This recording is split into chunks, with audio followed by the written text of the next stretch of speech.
Memang umat Islam di mana-mana, terutama di Indonesia, akhir-akhir ini semakin banyak mendapatkan fitnah yang disebut dengan fitnah akhir zaman. Karenanya kita gak boleh menjauh dari majelis taklim, gak boleh menjauh dari ulama, gak boleh menjauh dari majelis ilmu, gak boleh. Mengapa? Kalau kita jauh dari seperti itu, fitnah ini sekarang luar biasa, saudara. Fitnah. Kita tahu kalau umat Islam Indonesia ini sejak awal memang Islam Ahlus Sunnah wal Jamaah. Mazhabnya Syafi'i, akidahnya Asy'ari, kemudian juga Sufi. Dan yang membawa Islam ke Indonesia ini ya memang bermazhab Syafi'i, orang-orangnya Sufi. Kalau sejarah yang paling dekat pada kita, penyebaran Islam kepada kita ini di Pulau Jawa itu Wali Songo. Wali Songo itu siapa? Wali Songo itu mulai dari Sunan Gunung Jati, Sunan Giri, Maulana Malik Ibrahim, Sunan Ampel. Itu cucunya Sayyid Jamaluddin Al-Husain. Beliau asal Uzbekistan, lalu hijrah ke Campa, menikah dengan putri Raja Campa, punya anak-anak yang anak-anaknya ini menjadi orang tuanya Wali Songo. Sayyid Jamaluddin Husain ini putranya siapa? Putranya Sayyid Ahmad Shah Jalal. Sayyid Ahmad Shah Jalal ini putranya Sayyid Abdullah Al-Madkhan. Abdullah ini putranya Sayyid Abdul Malik bin Alawi. Abdul Malik bin Alawi, Alawi ini putranya Sayyid Muhammad Shahib Mirbad. Sayyid Muhammad Shahib Mirbad ini punya anak juga namanya Ali. Ali punya anak juga namanya Muhammad yang diberi gelar Al-Faqih Al-Muqaddam. Al-Faqih Al-Muqaddam ini datuknya para habaib yang ada sekarang. Sedangkan Abdul Malik bin Alawi datuknya Wali Songo dan zuriyahnya. Dan ini sama-sama dari Ba'alwi. Ini yang menyebarkan Islam ke negeri kita. Memang murni Ahlus Sunnah wal Jamaah mazhab Syafi'i. Dan Ahlus Sunnah ini memang kelompok netral, saudara, kelompok netral. Kata Sayyidina Ali bin Abi Thalib ya, hubungannya dengan Ahlus Sunnah. Sayyidina Ali berkata, khairun nas an-namatul awsat. Golongan terbaik itu adalah kelompok moderat. Ahlus Sunnah ini kan moderat, tidak radikal kanan, tidak radikal kiri. Mengapa kelompok moderat ini golongan terbaik? Kata Sayyidina Ali, yalhaqu bihim at-tali. Orang yang terlambat akan menyusul. Orang yang teledor ya, yang teledor di dalam ajaran agama pasti menyusul kepada golongan yang moderat. Artinya kelompok yang radikal kiri. Wa yarji'u ilaihim al-ghali. Kemudian orang-orang yang berlebih-lebihan akan mundur kembali kepada kelompok moderat. Artinya apa? Ahlus Sunnah ini sebagai kelompok moderat itu di tengah, jalannya di tengah, tidak terlalu nganan, tidak terlalu ngiri. Nah sekarang ini umat Islam di Indonesia ditarik ke kanan, sudah di tengah, sudah shirathul mustaqim, jalan yang lurus. Yang narik ke kanan siapa? Wahabi. Wahabi ini menarik kita ke kanan, ke kanan. Maunya bersih-bersih, cuma terlalu. Ibaratnya membersihkan kaca, cuma terlalu, akhirnya kacanya bukan bersih tapi malah pecah. Bukan bersih, saudara, kalau dibersihkan macam Wahabi. Mereka kan kalau ngomong kan membersihkan ajaran Islam, dari TBC, takhayul bid'ah khurafat atau apalah kata mereka, bahasa kelompok mereka. Ini kan ke kanan namanya. Dan ini memang sudah disampaikan oleh baginda Rasulullah SAW, kelompok yang akan ke kanan ini. Ini harus kembali ke tengah, Ahlus Sunnah wal Jamaah. Kemudian ada kelompok radikal kiri. Yang kelompok yang radikal kiri ini kelompok mana? Kelompok yang radikal kiri ini kalau bahasa modern itu kelompok liberalisme pluralisme, kelompok liberal. Nah, kelompok radikal kiri ini narasinya macam-macam, dan Rasulullah SAW juga sudah menyampaikan tanda-tanda munculnya kelompok radikal kiri. Di dalam hadis-hadis yang terkenal ya, dari Abu Hurairah radhiyallahu an, Rasulullah SAW bersabda, badiru bil a'mali fitanan kaqita'il lailil muzlim.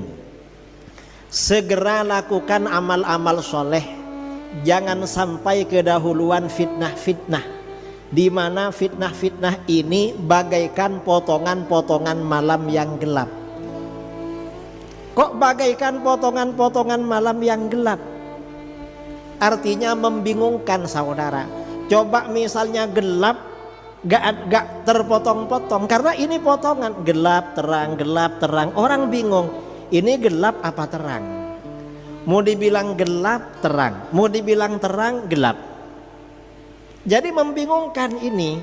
Artinya apa? Fitnah ini berarti menyangkut akidah.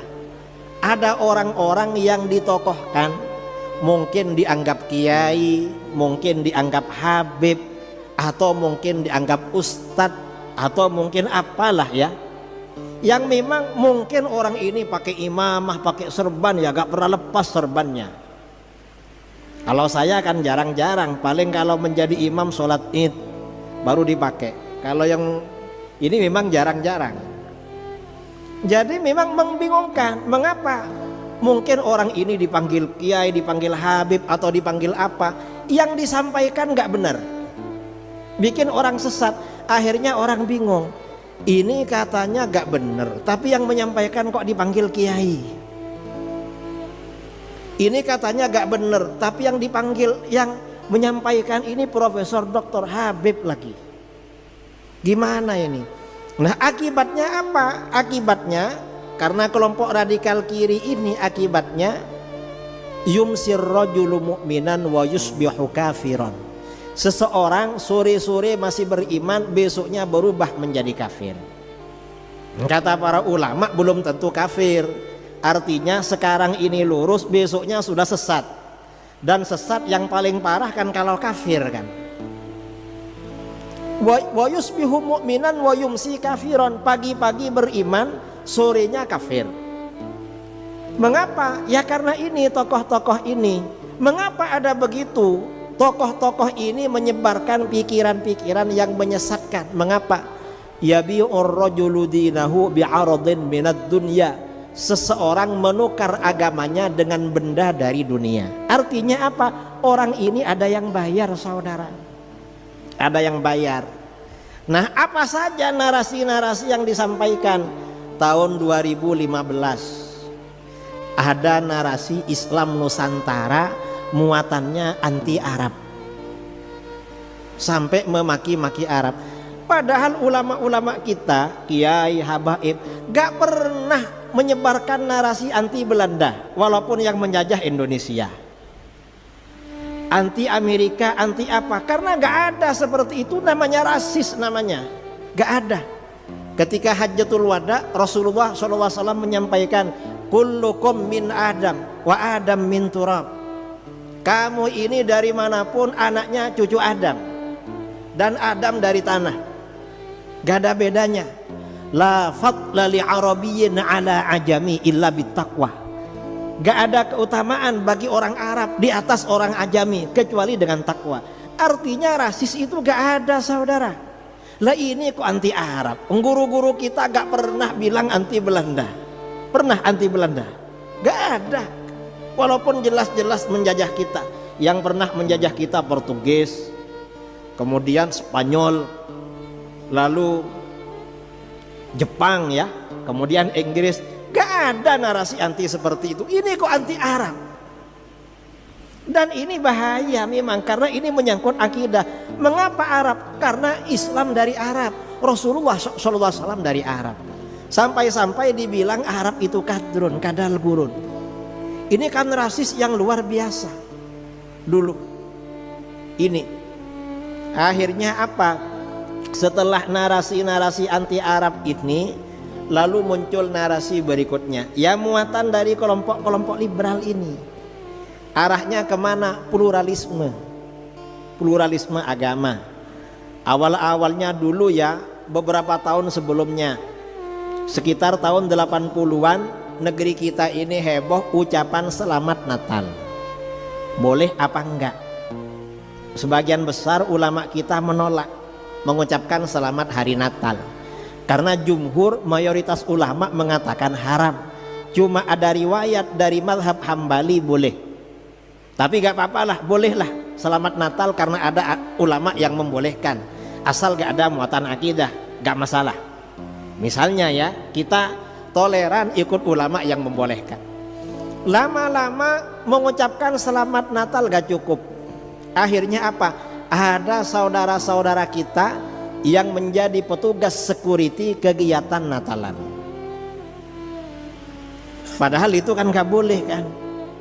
Menjaga agamanya orang lain gak boleh, menjaga ritual agama lain gak boleh. Gak boleh. Lama-lama menjaga ritual Natalan gak cukup. Akhirnya ada saudara-saudara kita ikut Natalan ke dalam. Hadir. Lama-lama ikut Natalan ke dalam gak cukup. Apa? Mereka ini membawa hadroh dan baca sholawat di acara Natalan. Kalau ditanya, lah ngapain? Loh kita baca sholawat. Kalau baca sholawat jangan di situ, baca sholawat di majelis Rasulullah, di masjid atau di mana, di situ. Karena baca sholawat sama dengan zikir. Kalau momennya gak tepat gak dapat pahala, malah haram. Walaupun baca sholawat. Ini lama-lama ini gak cukup saudara. Apa namanya ya yang baca ini? Akhirnya apa? Ada doa lintas agama. Lama-lama gak cukup, ada seragam lintas agama. Apa namanya ya? Baju, bukan baju lintas agama, baju moderasi agama. Ada batik ya, ada gambar masjid, gambar gereja, gambar wihara, semuanya ada. Cuma yang bersangkutan gak berani makai gitu. Gak berani makai. Kemudian habis itu salam lintas agama. Kalau misalnya pertemuan yang hadir tidak hanya muslim, tapi ya ada agama lain, suruh diulang-ulang salam lintas agama. Lama-lama saya kira ini selesai. Yang anti Arab dan pluralisme agama saya kira selesai. Kira-kira sejak 2 tahun lalu ada narasi-narasi anti Ba'alawi, anti habaib. Loh ini kok anti habaib, gimana ini kok anti Ba'alawi? Wong Wali Songo di dalam catatan sejarah Ba'alawi, mau dikemanakan Wali Songonya yang menyebarkan Islam ke negeri kita? Lalu dibilang akhirnya apa? Nasab Wali Songo dipindah, dan sampai sekarang dipindah 5 kali. Mulai dari Al-Kazimi, Musa Al-Kazim, kemudian Al-Jilani, kemudian ada yang dipindah ke Al-Idrisi, entah dipindah kemana. Mungkin ya Wali Songonya bingung, loh saya ini kemana kok dipindah-pindah ya?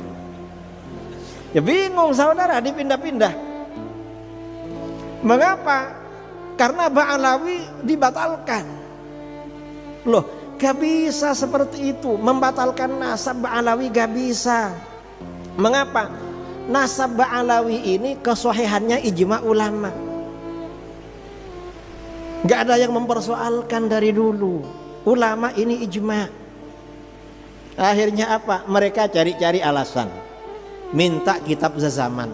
Loh memangnya harus ada kitab sezaman?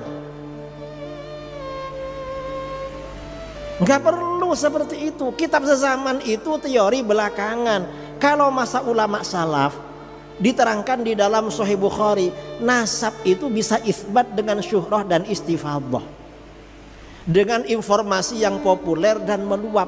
Artinya banyak informasi, kalau ini anaknya ini, anaknya ini, anaknya ini. Itu cukup walaupun gak ada kitab.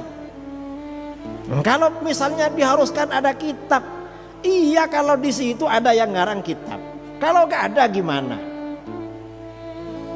Itu di Sahih Bukhari dan itu ijma ulama, gak harus kitab sezaman. Ini kok dipersoalkan, membahas nasab tapi gak ngerti teori nasab, lalu dibilang batal. Gak ada yang membatalkan. Lalu mereka cari-cari alasan. Apa? Memang ada di kitab nasab, putranya Sayyid Ahmad bin Isa, cuma namanya Abdullah. Yang habaib ini namanya Ubaidillah. Lah memangnya kenapa kalau cuma beda Abdullah dengan Ubaidillah? Masa gak tahu? Orang Arab itu punya nama lebih dari satu tuh biasa. Kadang satunya nama daging, satunya nama keren. Apa? Nama panggilan, nama apa ya? Nama keren lah kalau bahasa sekarang. Dan ini bukan cuma mulai dari Sayyid Ubaidillah. Datuk-datuknya Rasulullah ya, yang bernama Abdul Muttalib, Muhammad bin Abdullah bin Abdul Muttalib bin Hashim.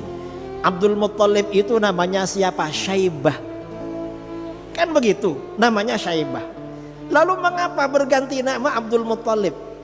Karena setelah ayahnya meninggal, oleh pamannya dijemput dari Madinah. Karena dibonceng, anaknya masih muda ya, masih remaja. Kata orang Mekah, Abdul Muttalib, ini budaknya Muttalib. Karena yang membawa pamannya yang bernama Muttalib. Berarti kan dua nama.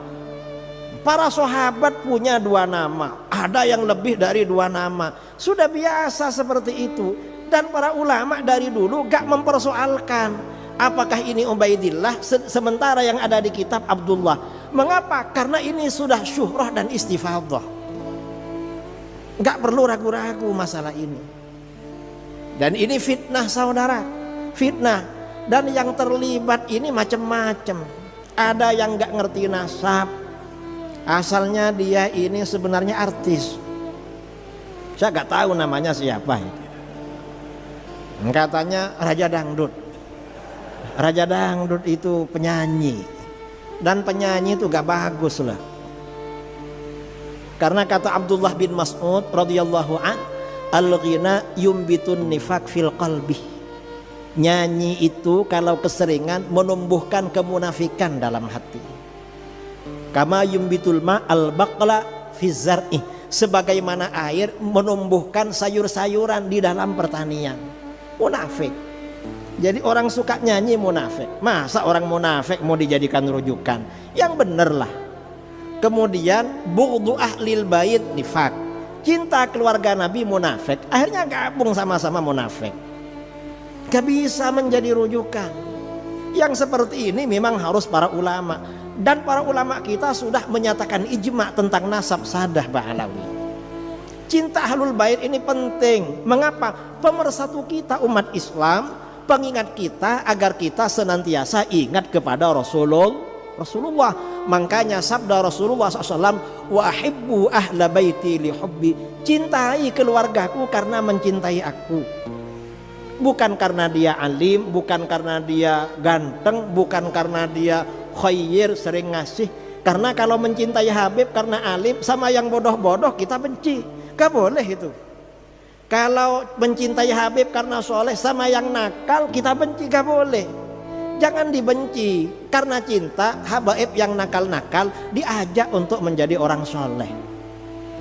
Itu caranya. Kita ini harus apa? Cinta kepada para habaib, tetapi yang konstruktif, ya, yang membangun. Artinya kalau yang alim diposisikan sebagai ulama, menjadi panutan. Yang tidak alim ya dicintai aja lah. Nah sekarang nih kadang-kadang karena Habib walaupun gak bisa apa-apa suruh ceramah, akhirnya kacau, nanti salah, akhirnya habaib semuanya yang disalahkan. Ini akhir zaman saudara. Ini memang apa namanya miring ke kiri. Dan ini gak boleh. Saya kira ini ya yang perlu saya sampaikan Mudah-mudahan bermanfaat ya, mudah-mudahan istiqomah. Saya ini tadi dibilang oleh Habib Nabil dari Sidogiri, maksudnya saya alumni Sidogiri. Pesantren saya Sidogiri didirikan oleh Sayyid Sulaiman bin Abdurrahman Basyaiban Al-Hadrami. Basyaiban itu Ba'alawi, pesantren tertua insya Allah di Indonesia. Usianya hampir 300 tahun. Mudah-mudahan bermanfaat.